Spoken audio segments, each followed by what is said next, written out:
Good afternoon and welcome to what promises to be a somewhat unfortunately topical discussion on nationalism, given that every debate in India can now be discussed in terms of national and anti-national. Whether it is demonetization, whether it is questions of the economy, whether it's the weather, whether it is what kind of clothes people wear, whatever it is, it seems it can be translated into two columns, national and anti-national. Given that, I think this is going to be a very interesting discussion. Let me introduce our speakers. We are very, very happy to have with us here Professor Dibyesh Anand, an old friend and acquaintance who's very well known for his work on Tibet, really. He's head of the Department of Politics and International Relations at the University of Westminster in London. And his most recent books are Geopolitical Exotica, Tibet in the Western Imagination, and Hindu Nationalism in India, and the Politics of Fear. He will speak, the title of his talk is Democracy, Nationalism, Disconnect. The second talk will be by our guest, Dr. Ipshita Basu, who's senior lecturer at the University of Westminster in the same department, and her talk is titled Governance and her book is on governance and development in Bangladesh, and the title of her talk is Technocratic Nationalism, the Unimagined Other. After they speak, Datta and I will come in with to set the ball rolling, and we hope to have a very interesting conversation. Thank you, Nivedita, for having us here. And as you can see, we're supposed to be three speakers here. My colleague, or our colleague, Dr. Natasha called, and she could not join because she's stuck due to snowfall in Kashmir, in Srinagar. I was also stuck there, but at least I could manage to get one ticket, and they said one ticket is easier than getting two tickets, so she's stuck there. She sent her apologies. Now, the overall theme of the work we are doing is on nationalism and its politics of othering. Right? It's very much about othering part. When I was typing the title on my computer, it says, it's politics of bothering. It's auto-corrected to bothering.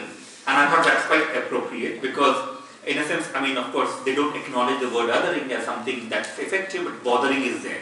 And we do know, I mean, those of you are familiar with the saga that's going on here and in the country you reside in, and many of us also in other countries we reside in now, the whole idea of nationalism is very much alive.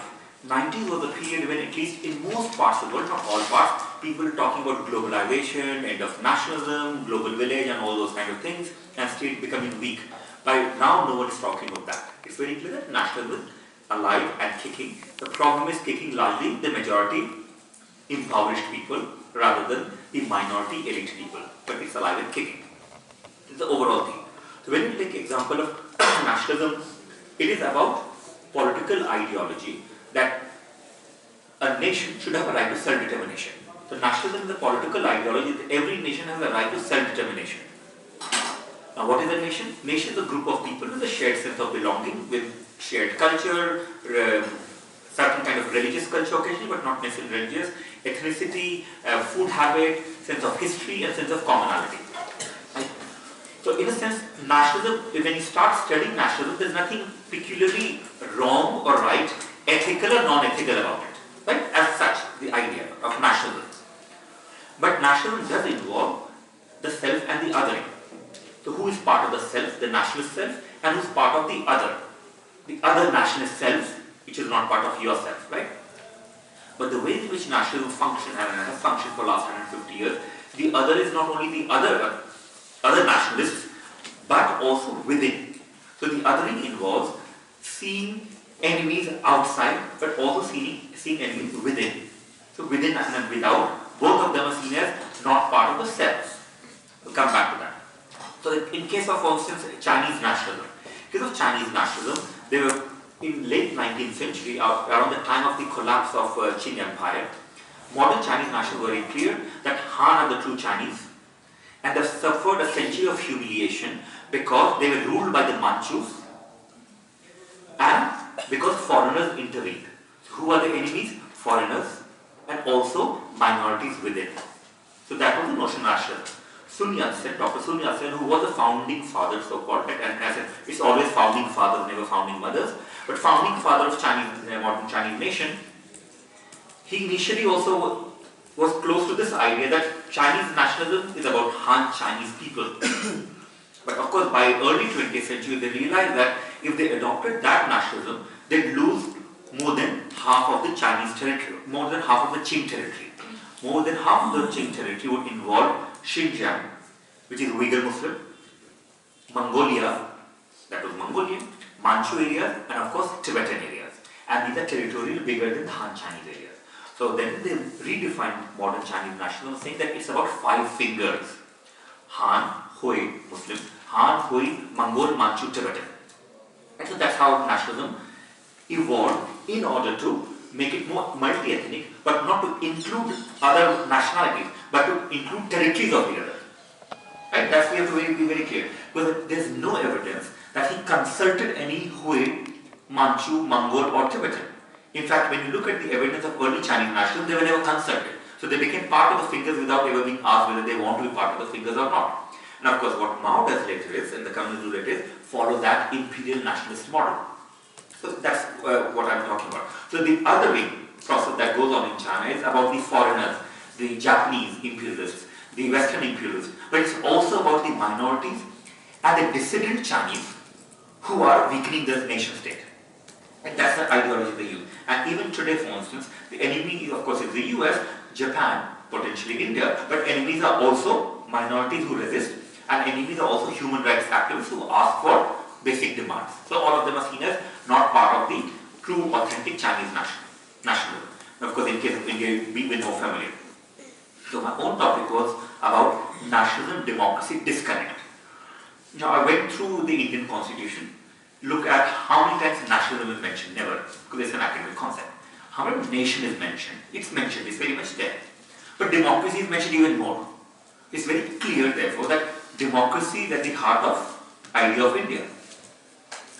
But when we take example of the ways in which the idea of India has evolved over time until today, we find that democracy has become subservient and democracy has become a tool to rule the nation. Right? So democracy therefore is not more important than the nation. It's the nation that becomes more important than democracy. And that's a big transformation that's taking place. It's not unique to the current dispensation, the current ruling regime, but that trend has been going on for some time now. I call it disconnect because when you take example of nationalism in the end is about conformity. Democracy is about majority rule, but majority rule will always be political majority. It cannot be ethnic or religious majority. When we take example of, again, let's say the Hindutva idea of democracy, because now they use democracy, which they didn't use in the past, so they become fan of democracy because they can use that to win elections. They talk of majority rule. Hindus are majority, so the Hindus should be the one who should decide the fate of the nation. Right? So it is about majority rule, but their majority rule is different from what an ideal democracy ought to be.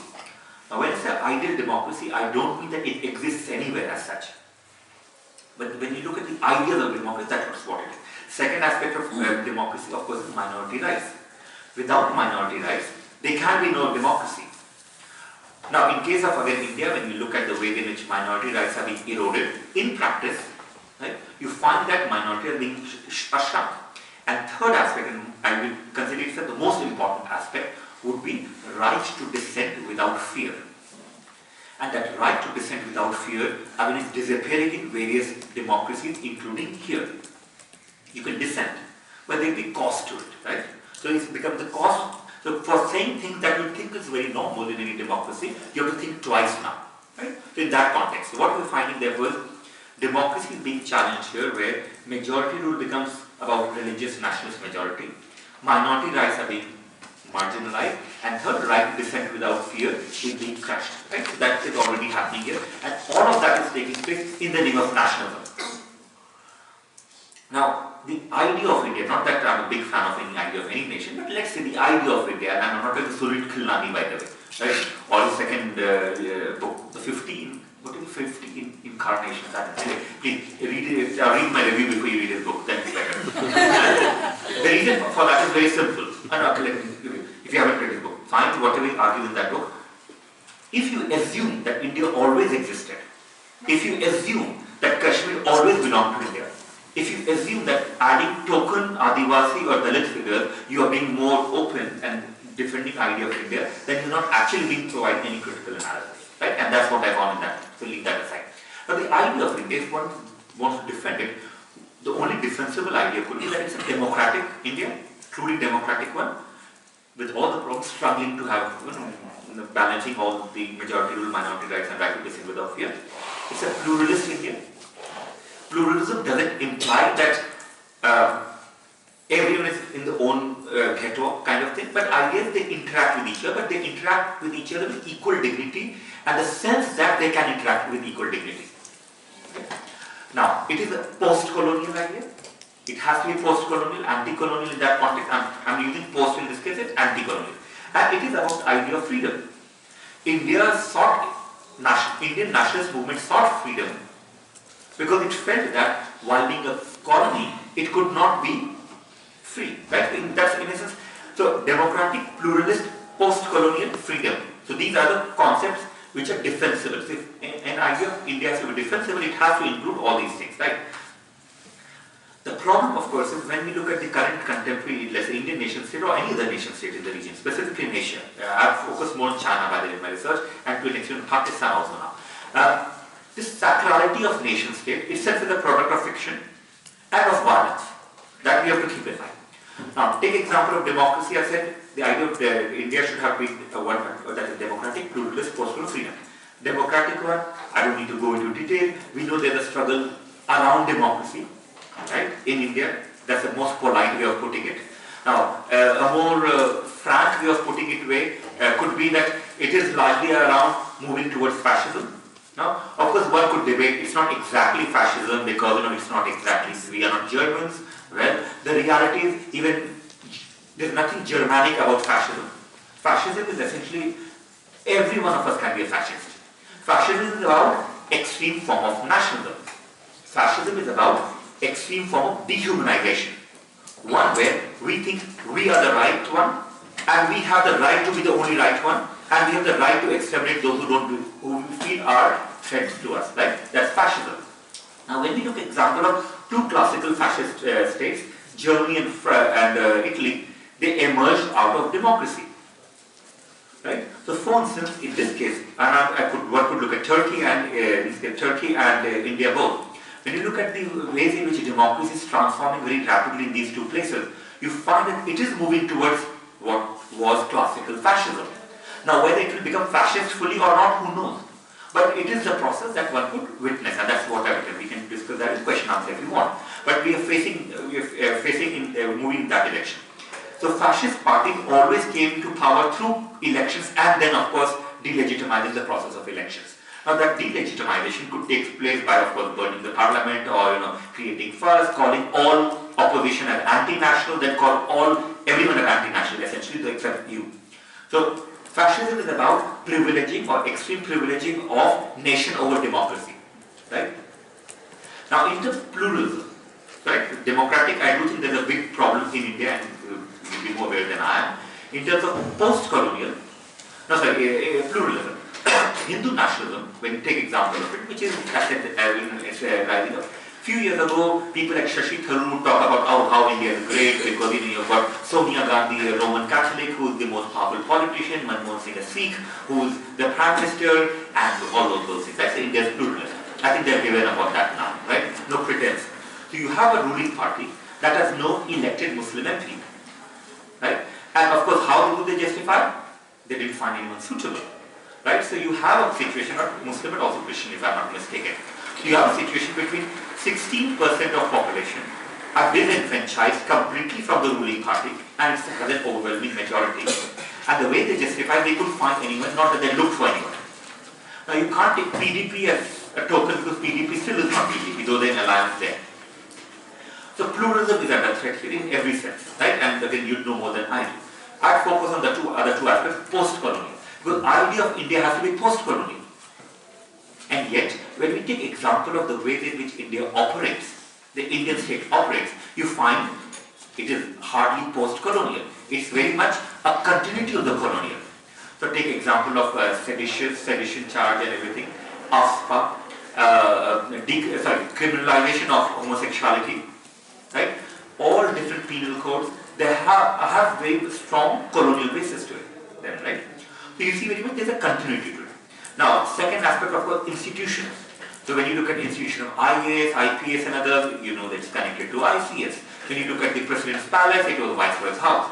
So in every way possible, mostly, what you have is a continuity from the colonial to the post-colonial. So there's hardly anything anti-colonial there. There's hardly anything post-colonial genuinely there.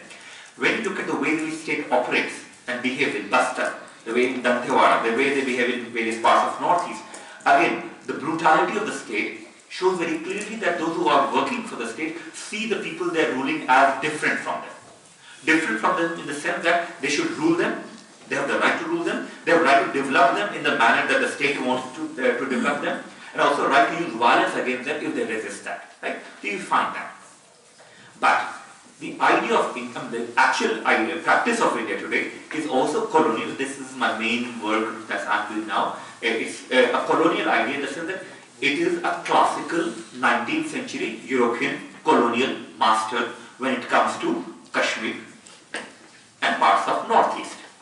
Now, when we take example what is classical colonialism, and those of you who were there for the Azadi lecture, the one I gave April, you would know it's a bit of repetition from there, but for others I'll just repeat. Colonialism is about asymmetric relation of power. It's about paternalism. It's not only about that I rule you, but I also patronize you. It is about economic exploitation, cultural subservience, social transformation, political dominance, territorial control, all these ideas which you know of imperialism and colonialism. But colonization is also about knowledge production, producing knowledge about the other, right? Now, it is about, now it is about violence and militarization. So all these things are important aspects of colonization.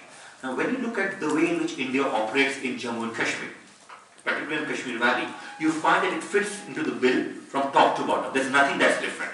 So you have got an asymmetric relation of power where India decides that Kashmir is an integral part of India, whether Kashmiris want it or not, right? Can stand and speak? Yes, sure. Yeah. Come back. Oh, well. Chair, I don't want to fall now. Yeah. So India in that case, you could see it's very clear asymmetric relation of power. India has decided once and for all, and whether the Kashmiris were never consulted. Now the thing is, only tricky problem for India is that India itself went to the United Nations, acknowledged the right to self-determination, and there was a UN resolution that India supported, which essentially said that the wishes of Kashmiri people, of Jammu and Kashmir, would be ascertained through plebiscite and everything, right? So in a sense they acknowledge it, but then they ignore it. You have got territorial control, you have got actual control through democracy. So again, and I repeat that quite often, what you find very odd is that in case of Jammu and Kashmir, normally democracy is used by the people against the state to claim power, or to, not right. Democracy is used by the state, by the people against the state to assert rights. Democracy in case of Kashmir is used by the state against the people to justify all kinds of violation of human rights. Right? If you say, oh, but Kashmiris have been raped or victims of enforced disappearance, but India is a democracy. They have voted for Mehbooba Mufti. Right? If you say, oh, but Kashmiris have been tortured and blinded, but they have elected people. So that's how it operates. So democracy then becomes an alibi, a facade. Now, in case of development, India claims to be developing Kashmir. Now, I've said that earlier in my talks also, and same with China and Tibet and Kashmir and Pakistan and Balochistan and all these places. The problem is development is a mechanism of control there. Development is not to empower people but to control them further. So for instance, the economy of Tibet, and 90% of the economy of Tibet was oriented towards British India. And then India until 1959.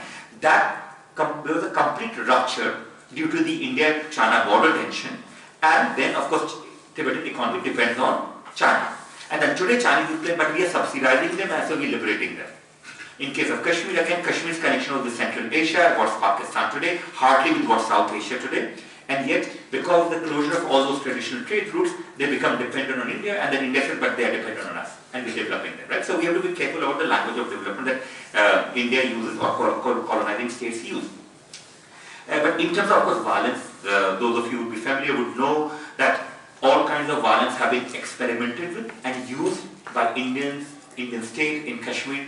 They range from killing, torture, use of human shields. Someone reminded me of that yesterday, that why don't you talk of human shields? I was not even aware of it that much. But human shields, basically I take her and make sure that if, let's say, the militants or the people who are throwing stones, they'll hit her. So she'll be Kashmiri, so I'll take her in front of me so that she gets it, not me. Right? So use of human shields, mass rape, sexual violence.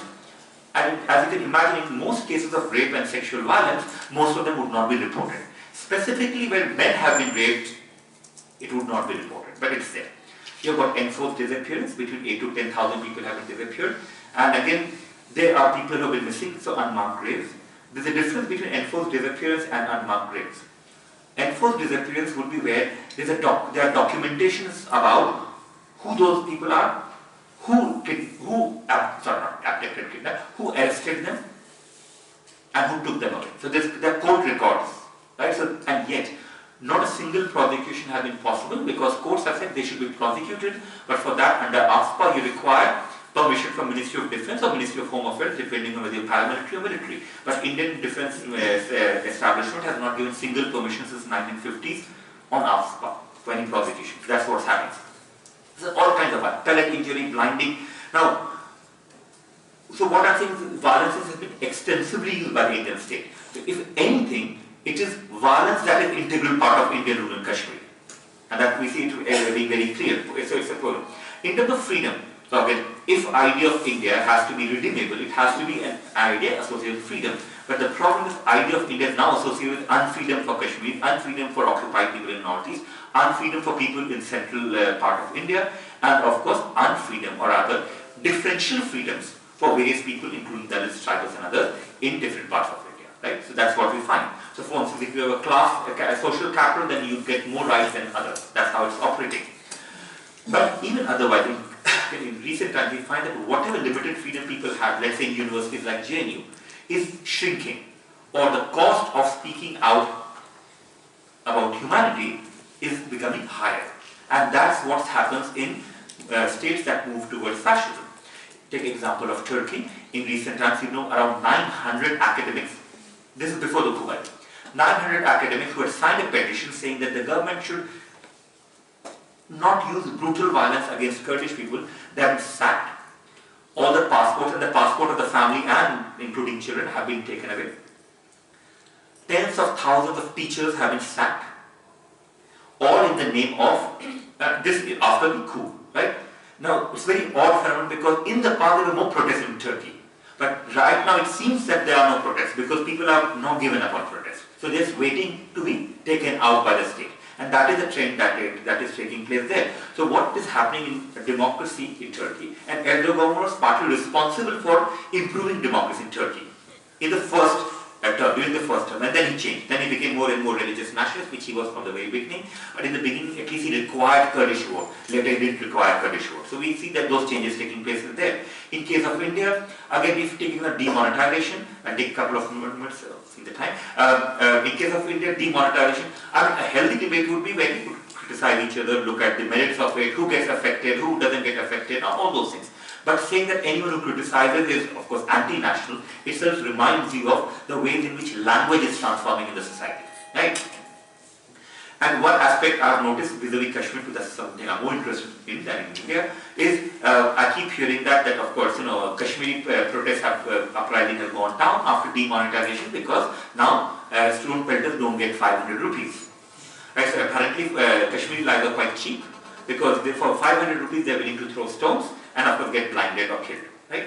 The reality is, if anyone looks at the uprising in recent times in Kashmir, every time around November it slows down mainly because of winter. And the second is fatigue. Uprisings can't go on forever, right? They can't go for long. So there's nothing odd in that. And again, I have now said it third time, possibly not here, I'm talking about it for the first time here. But if Modi is really that confident that stone pelting has stopped, he should visit Srinagar.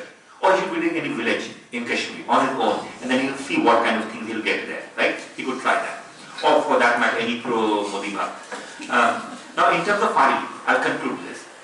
Ethics. In all the kind of research we do, when we talk of nationalism, it's othering, when we talk of the idea of China, idea of India, all of this, broad research of mine is around the ways in which colonial is not over. In fact, colonial very much continues today, not in terms of remnants of the past, but active constitution of the present. So in case of Kashmir, we can't say, oh, India's behavior is following on from the British. In fact, India is much worse than the British in case of Kashmir, right? Particularly in case of Kashmir. In case of Northeast, parts of Northeast. Most of you would be aware, many of you may not. Was it Mizoram or Meghalaya where the Indian Air Force had bombed in 1960s? Mizoram. Right? I mean, even I found out about it later. Bombing, using fighter planes to bomb your own people, right? So all those things have taken place.